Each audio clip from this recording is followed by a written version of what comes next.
नमस्कार। World news में आज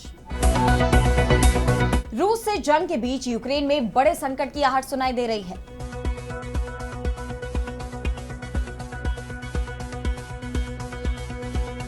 अमेरिकी राष्ट्रपति डोनाल्ड ट्रंप बार बार रूस यूक्रेन युद्ध को खत्म करवाने की बात कह रहे हैं और युद्ध विराम में बाधा डालने वालों को गंभीर नतीजे भुगतने की चेतावनी भी दे रहे हैं।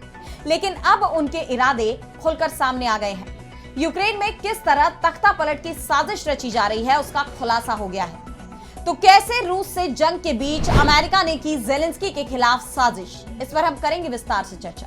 लेकिन आइए जरा उन खबरों को भी देख लें जिन पर आगे होगी बात। हमास से समझौता करना चाहते हैं इजरायल की तीनों सेनाओं के प्रमुख, पीएम नेतन्याहू से की बड़ी मांग। उधर गजा में पत्रकारों की मौत पर इजरायली पीएम ने जताया खेद। चीन को बर्बाद कर सकता हूं, अमेरिकी राष्ट्रपति ट्रंप की सीधी धमकी। हिंदुस्तान के खिलाफ टैरिफ का जारी किया नोटिफिकेशन। अमेरिका के दबाव में आया ऑस्ट्रेलिया, ईरान से तोड़े राजनयिक संबंध। इजरायल के साथ जंग की बढ़ी आशंका। और चलते चलते में देखेंगे ब्रह्मांड में मिले अब तक के सबसे अनोखे स्टार सिस्टम को। अब सुलझेगा ब्राउन ड्वार्फ्स का रहस्य। इन सभी खबरों पर हम विस्तार से करेंगे बात, लेकिन पहले एक नजर हेडलाइंस पर। चीन ने आर्कटिक में भेजे 5 आइस ब्रेकर और 1 अनुसंधान शिप। अमेरिका की बढ़ी चिंता, युद्धपोतों और सैटेलाइटों को किया तैनात। अमेरिकी राष्ट्रपति ट्रंप का चौंकाने वाला बयान, तानाशाह किम जोंग से मुलाकात करने की जताई इच्छा। साउथ कोरियाई राष्ट्रपति ली जे म्यूंग से बोले, उन्हें बेहतर तरीके से जानता हूं। बांग्लादेश को 2026 में मिलेगी लोकतांत्रिक सरकार। अंतरिम सरकार के प्रमुख मोहम्मद यूनुस बोले, जो जीतेगा हम उसे सौंप देंगे सत्ता। पाकिस्तान के पूर्व पीएम इमरान खान को लगा झटका। कोर्ट ने पीटीआई के 75 नेताओं और कार्यकर्ताओं को सुनाई सजा। 9 मई 2023 की हिंसा से जुड़े मामले में आया फैसला।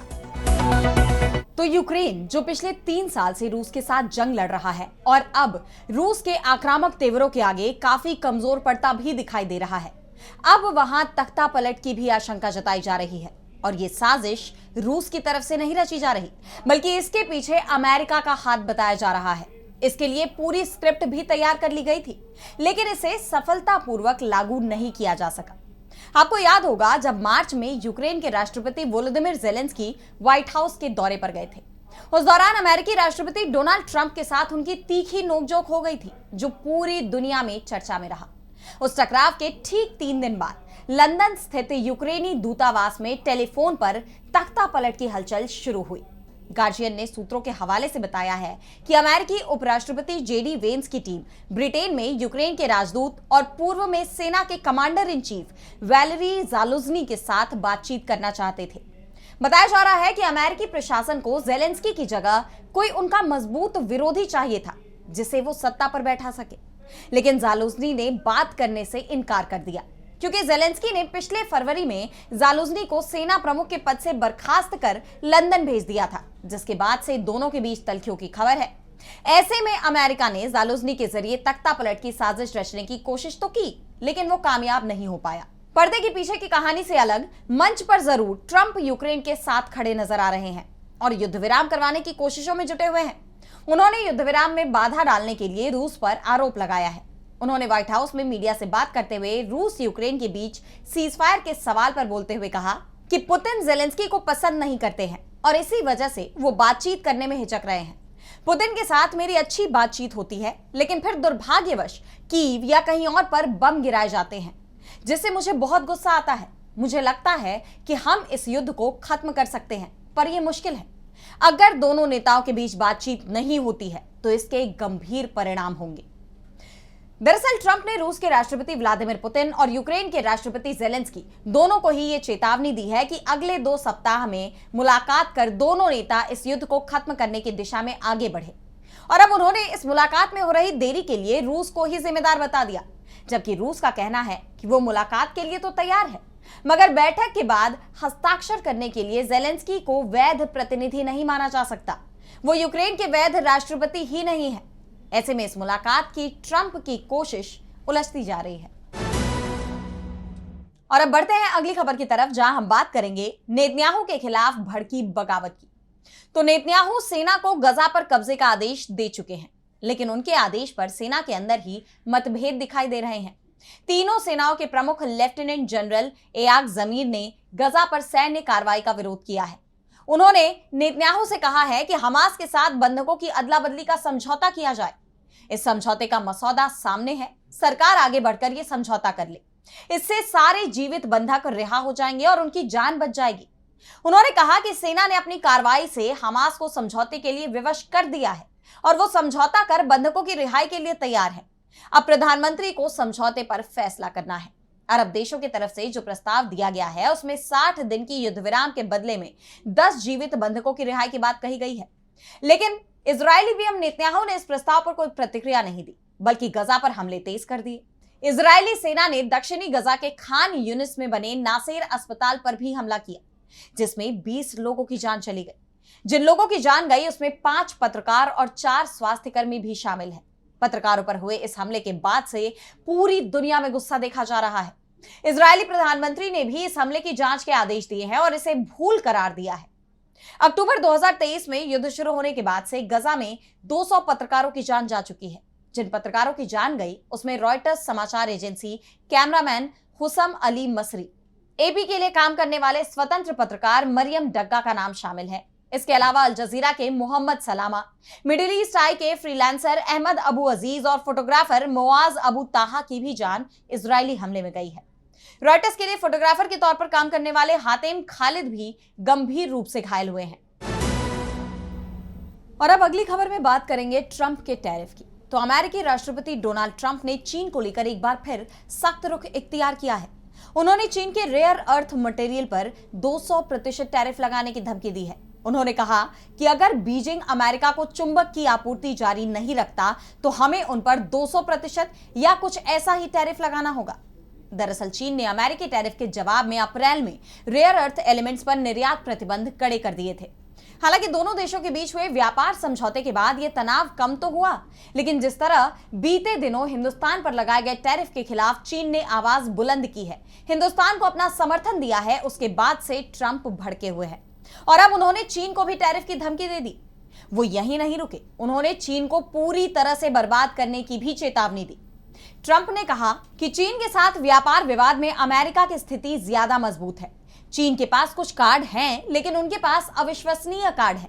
पर वॉशिंगटन के पास ऐसे कार्ड हैं कि अगर वो इस्तेमाल करना चाहे तो दुनिया की दूसरी सबसे बड़े अर्थव्यवस्था को नष्ट कर सकते हैं। लेकिन मैं ये कार्ड नहीं खेलना चाहता। अगर मैं ये कार्ड खेलता हूं तो इससे चीन बर्बाद हो जाएगा। मैं ये कार्ड नहीं खेलूंगा। यानी एक तरफ वो ये धमकी भी दे रहे हैं कि अमेरिका चीन को बर्बाद कर सकता है, लेकिन फिर खुद ही ये बात कह रहे हैं कि मैं ऐसा नहीं करूंगा। टैरिफ के फैसले को लेकर भी ट्रंप का रुख शुरुआत से ऐसा ही रहा है। वो टैरिफ की घोषणा करते हैं, फिर राहत दे देते हैं, लेकिन भारत को लेकर उनके टैरिफ में कोई बदलाव आता नहीं दिख रहा। अमेरिका ने भारत से होने वाले आयात पर 25% एडिशनल टैरिफ लगाने वाला ऑफिशियल नोटिफिकेशन जारी कर दिया है। रूस से तेल खरीद पर जुर्माने के तौर पर लगाया गया ये टैरिफ भारतीय समय के मुताबिक 27 अगस्त को सुबह 9:31 पर लागू हो जाएगा। पहले ही व्यापार घाटे का हवाला देकर ट्रंप भारत पर 7 अगस्त से 25% का टैरिफ लगा चुके हैं। यानी कुल मिलाकर भारतीय सामानों पर अब टैरिफ 50% तक लगेगा, जिससे दोनों देशों के बीच तनाव बढ़ने की आशंका जताई जा रही है। और अब अगली खबर में बात होगी ईरान की। तो ईरान ये साफ कर चुका है कि वो अमेरिका से सीधी बात नहीं करेगा। ईरान के सर्वोच्च नेता आयतुल्लाह अली खामेनेई के वरिष्ठ सैन्य सलाहकार और इस्लामिक रिवॉल्यूशनरी गार्ड कॉर्प्स यानी IRGC के पूर्व कमांडर याह्या रहीम सफवी जंग की बात कह रहे हैं। उन्होंने चेतावनी दी है कि अमेरिका या इजरायल के साथ किसी भी समय नया युद्ध शुरू हो सकता है, इसलिए ईरान हर समय जंग के लिए तैयार है। तो दूसरी तरफ अमेरिका भी ईरान पर लगातार दबाव बनाने की कोशिश कर रहा है और अमेरिका के दबाव में ही अब ऑस्ट्रेलिया का बड़ा फैसला सामने आया है। ऑस्ट्रेलिया ने ईरान से अपने राजनयिक संबंध तोड़ लिए हैं। ईरान के राजदूत को भी देश से निकाल दिया है। ऑस्ट्रेलिया ने ईरान पर मानवाधिकारों का उल्लंघन करने का आरोप लगाया है। महिलाओं और अल्पसंख्यकों का दमन और प्रदर्शनकारियों के खिलाफ हिंसा की निंदा की गई है। ऑस्ट्रेलिया के प्रधानमंत्री अल्बानीज ने ईरान के रिवॉल्यूशनरी गार्ड कोर को आतंकी संगठन घोषित कर दिया है। माना जा रहा है कि ऑस्ट्रेलिया का यह फैसला अमेरिका के दबाव में लिया गया है। दोनों देशों के संबंधों में तनाव आने के अन्य प्रमुख कारण ईरान का न्यूक्लियर प्रोग्राम, मानवाधिकारों के उल्लंघन पर ऑस्ट्रेलिया की आलोचना, इजराइल के साथ ऑस्ट्रेलिया के मजबूत संबंध भी हैं। वहीं ऑस्ट्रेलिया ने ईरान के खिलाफ कुछ प्रतिबंध भी लगाए हुए हैं, जो अब और ज्यादा कड़े हो सकते हैं। अमेरिका लगातार ये धमकी दे रहा है कि अगस्त के आखिर तक अगर ईरान ने अपना परमाणु कार्यक्रम पूरी तरह से बंद नहीं किया तो ईरान पर हमला किया जा सकता है। और जिस तरह से ऑस्ट्रेलिया ने ये कार्रवाई की है, उसके बाद ये माना जा रहा है कि जल्दी ही ईरान और इजराइल के बीच फिर से जंग शुरू हो सकती है। और अगर इस बार अमेरिका इस जंग की शुरुआत से ही इसका हिस्सा बन जाएगा, उसके बाद ये माना जा रहा है कि जल्दी ही ईरान और इजराइल के बीच फिर से जंग शुरू हो सकती है। और इस बार अमेरिका इस जंग की शुरुआत से ही इसका हिस्सा बन जाएगा। ईरान भी ये जान रहा है, इसलिए वो भी युद्ध की तैयारी में जुटा हुआ है। और अब चलते चलते में बात करेंगे एस्ट्रोनॉमर्स की बड़ी खोज की। तो एस्ट्रोनॉमर्स ने अंतरिक्ष में एक ऐसी खोज की है जिसने सबको हैरान कर दिया है। इसे UPM J10403551 AAB नाम दिया गया है और ये हमारी पृथ्वी से करीब 82 प्रकाश वर्ष दूर है। ये ब्रह्मांड का पहला क्वाड स्टार सिस्टम है जिसमें 2 रेड ड्वार्फ स्टार्स और उनके चारों तरफ घूमने वाले 2 ब्राउन ड्वार्फ्स हैं। ये चारों बॉडीज एक साथ मिलकर किसी कॉस्मिक डांस की तरह नाचते हुए घूमते रहते हैं। ब्राउन ड्वार्फ्स को अक्सर नकली तारे या फेल्ड स्टार्स कहा जाता है। ये तारों की तरह ही जन्म लेते हैं, पर इनमें इतनी मास नहीं होती कि हाइड्रोजन को हीलियम में बदलने वाला न्यूक्लियर फ्यूजन शुरू हो सके। यही वजह है कि ये ना तो पूरी तरह से तारे हैं और ना ही ग्रह। ये समय के साथ ठंडे होते जाते हैं और इनके बदलावों को समझना वैज्ञानिकों के लिए बहुत मुश्किल रहा है। लेकिन ये नया सिस्टम एक कॉस्मिक लैब की तरह काम कर सकता है। इसमें मौजूद रेड ड्वार्फ्स की उम्र का पता लगाकर वैज्ञानिक उनके साथ मौजूद ब्राउन ड्वार्फ्स की उम्र और मास की तुलना कर पाएंगे। इससे ब्राउन ड्वार्फ्स के विकास और उनकी बनावट को समझने में काफी मदद मिलेगी। आइए समझते हैं कि आखिर किन वजहों से ये खोज इतनी खास है। तो इसकी दुर्लभता की बात करें तो ये पहला ऐसा सिस्टम है जिसमें 2 T type brown dwarfs 2 red dwarfs की परिक्रमा कर रहे हैं। वहीं अगर तापमान का अंतर देखें तो जहां रेड ड्वार्फ्स का तापमान करीब 2900 डिग्री सेल्सियस है, वहीं ब्राउन ड्वार्फ्स बहुत ठंडे हैं, सिर्फ 420 से 550 डिग्री सेल्सियस तक। और अब टेक्नोलॉजी के कमाल की बात करते हैं तो ESA के गाया स्पेसक्राफ्ट और नासा के वाइज मिशन ने मिलकर इस खोज को संभव बनाया है। वैज्ञानिकों का मानना है कि आने वाले समय में जब हमारे पास और बेहतर इमेजिंग टेक्नोलॉजी होगी, तब इन ब्राउन ड्वार्फ्स की सटीक गति और मास को मापना और भी आसान हो जाएगा। ये खोज निश्चित रूप से ब्रह्मांड के सबसे रहस्यमय पिंडों में से एक ब्राउन ड्वार्फ्स के बारे में हमारी समझ को बहुत आगे बढ़ाएगी। फिलहाल आज इस वर्ल्ड बुलेटिन में इतना ही। देश दुनिया की तमाम बड़ी खबरों के लिए देखते रहिए DB लाइव और मुझे दीजिए इजाजत। नमस्कार।